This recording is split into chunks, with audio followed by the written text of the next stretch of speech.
थे। इतनी ऊंचाई पर चलती तेज हवाओं में अक्सर टेबल रहना मुश्किल हो जाता था, इसीलिए अक्सर वो रात को या शांत हवा होती तब काम करते थे। जैसे जैसे गुंबद और मीनारें पूरी होती गई, अंदर का अद्भुत संसार भी आकार लेता गया। पिएत्रादूरा नाम की बारीक जड़ाई का काम करने वाली सैकड़ों टीमें अलग अलग पत्थरों से फूलों और ज्यामितीय डिजाइन बनाती रहती। लाल, हरे, नीले और पीले पत्थरों को संगमरमर में इतने परफेक्शन से जड़ा गया कि ऐसा लगता है कि जैसे पेंटिंग कर दी हो। कुछ नाजुक पैटर्न पर फूल की पंखुड़ी को तराशने में 3-3 महीने लग जाते।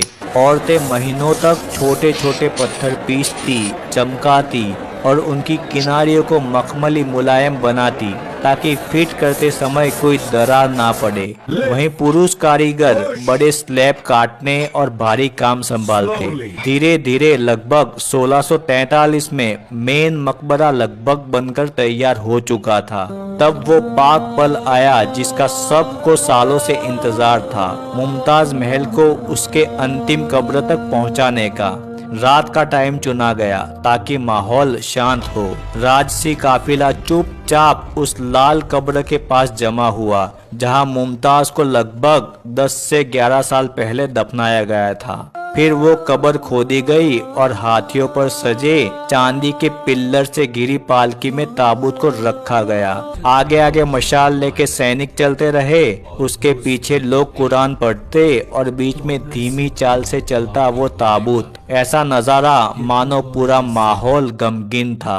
ताजमहल के अंदर पहले से मोमबत्तियां जलाई गई थी और गुलाब की पंखुड़ियां बिखेरी गई थी। धीरे धीरे ताबूत को ताज के अंदर लाया गया और अंदर उतारा गया। काजी ने सूरा फातिहा पढ़ी और शाही उलेमा ने दुआएं की। शाहजहां उस रात खुद मौजूद नहीं थे, लेकिन उन्होंने अपने वजीर से कह कर रखा था कि उनकी ओर से पहली मिट्टी की परत डाली जाए। ये उनका प्यार का आखिरी सिंबल था। धीरे धीरे ताबूत को संगमरमर की बनी कब्रगाह में उतारा गया और ऊपर से पत्थरों की परतें सवार दी गई। उस पर खाली कब्र भी बनाई गई जिसे आज लोग देखते हैं, पर असली कब्र तो नीचे है। सालों साल तक काम चलता रहा।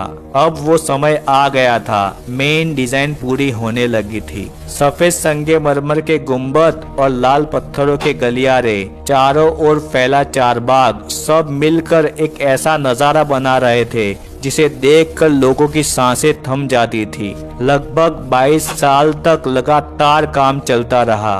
फिर आया साल 1653। अब ताज का लगभग सारा कामकाज पूरा हो चुका था। सुबह की पहली किरण में वो हल्का गुलाबी जैसा दिखता, दोपहर में दमदार सफेद और शाम में सुनहरे रंग का आभास देता।